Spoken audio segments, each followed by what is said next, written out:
I was just 20 when I married the man I thought I'd spend forever with. But he became a monster, and no matter how many times I tried to leave, he kept pulling me back, until I finally did the one thing that helped me escape for good. I was 20 when I married Daniel. He was everything I had ever wanted: kind, charming, devoted. There were no red flags, no moments of hesitation. Just love, pure and simple. We talked about the future like we had all the time in the world. A house, kids, a lifetime together.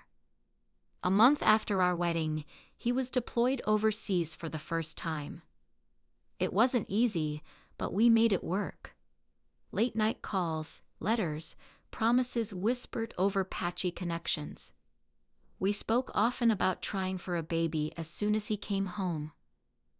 The idea of growing our family kept me warm on the loneliest nights. When he finally returned, I barely recognized him. I was so excited when I found out I was pregnant.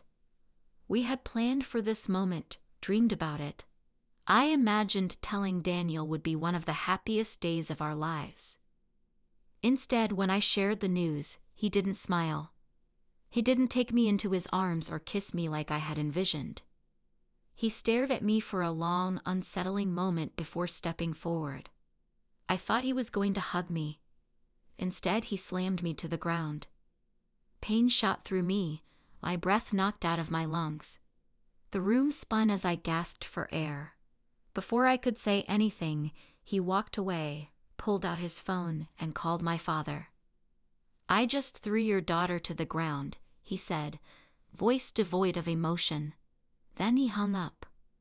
I should have left then, but I didn't. The abuse started small. Sharp words, cold stares, silence that stretched for days. Then it escalated. A shove here, a slap there. He had changed, but I couldn't understand why. I told myself it was the stress of deployment, that he just needed time. That if I loved him enough, he would go back to being the man I married. I was wrong. 2 years passed. 2 years of walking on eggshells, of learning how to be silent when he was in one of his moods. 2 years of convincing myself that this was temporary. But the worst moment came when I least expected it. I was breastfeeding our daughter, barely awake in the early hours of the morning. I greeted him with a simple, "Good morning." His face twisted in rage. His game controller hit the floor, his heavy boots stomped toward me. Before I could react, his hands were around my throat. I fought, but he was stronger.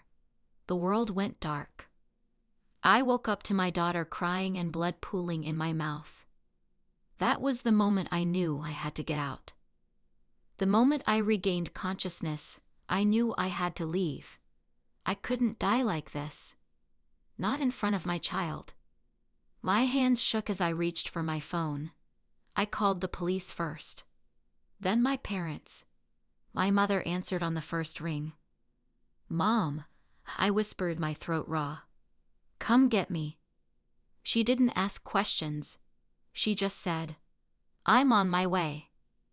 When she arrived, she found me with a swollen face, my daughter clinging to me. She didn't cry. She didn't say, "I told you so." She just wrapped me in her arms and took me home. I thought I was free. For 3 years, I built a new life. I learned to breathe again, to exist without fear. I raised my daughter with love, trying to erase the memories of those awful years. Then my father died, and grief made me weak. I don't know why I went back. Maybe I wanted to believe he had changed. Maybe I was just tired of being alone. He seemed different at first. Apologetic. Softer.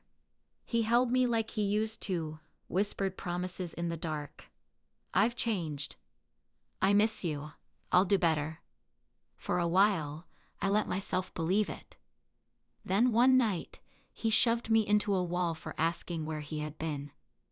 I had fallen for it again. I tried to leave again, But this time he was prepared. He controlled my money, my phone, my car. Every time I tried, he reeled me back in, with threats, with promises, with the weight of my own fear. I was stuck. Until I met Liam. Liam was my high school sweetheart, the boy I had loved before I ever knew what real love, or real pain, felt like. We reconnected by accident, and he reminded me of who I had been before Daniel ruined me. Slowly I fell for him again, and he gave me the strength to leave. I thought I had finally won. Then he died. Grief hit me like a hurricane. I barely had time to process it before Daniel found out about the affair. That night, he strangled me in front of our children. As the room darkened around me, I heard his voice. "I'm going to prison for this," he told our son and daughter, "and you'll go to foster care." I don't know what saved me. Maybe instinct, maybe luck, maybe sheer hatred.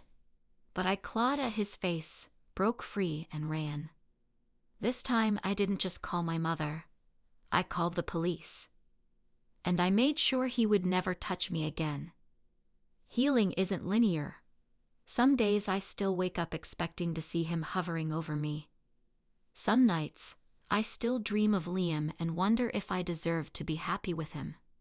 But I'm alive, and my children are safe. That's all that matters.